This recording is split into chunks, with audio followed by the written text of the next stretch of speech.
হচ্ছে মেষ রাশির বৃহস্পতি যাচ্ছে মিথুনে, তাহলে মেষের জেনারেলি নবমপতি হচ্ছে বৃহস্পতি, দ্বাদশপতি হচ্ছে বৃহস্পতি, সে তৃতীয় যাচ্ছে।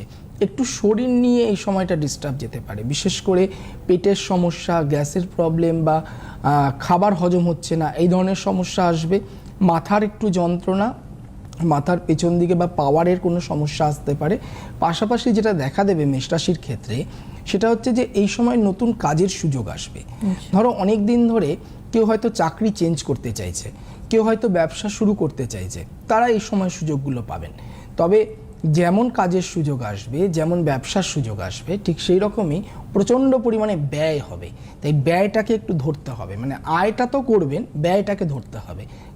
মানে যেটাকে বলা হয় অপ্রত্যাশিত, মানে যেটার আমার কোনো আশা ছিল না, সেই রকম ধরনের ব্যয় হবে। কিন্তু বৃষ রাশির ক্ষেত্রে মোটের ওপর সময়টা ঠিকঠাকই আছে, তবে দাম্পত্য জীবনের দিক থেকে একটু ডিস্টারবেন্স রয়েছে বৃষ রাশির অষ্টমপতি কিন্তু বৃহস্পতি এবং একাদশপতি বৃহস্পতি।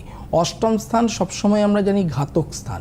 বৃষ রাশির জাতক জাতিকা যারা রয়েছেন তারা যদি এখনো পর্যন্ত কোনো গুরুর দীক্ষা না নিয়ে গিয়ে থাকেন তাহলে অবশ্যই নেবার চেষ্টা করুন এই সময়টা।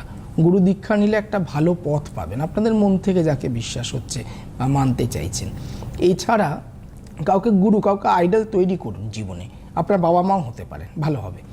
এছাড়া আরেকটা জিনিস সেটা হচ্ছে যে তোমার বৃষ রাশির একটু শরীর নিয়ে এই সময়টা ভুগবে, বিশেষ করে তোমার নার্ভের সমস্যা, পেটের সমস্যা, পায়ের কোনো সমস্যা আসতে পারে, চোখের সমস্যা আসতে পারে।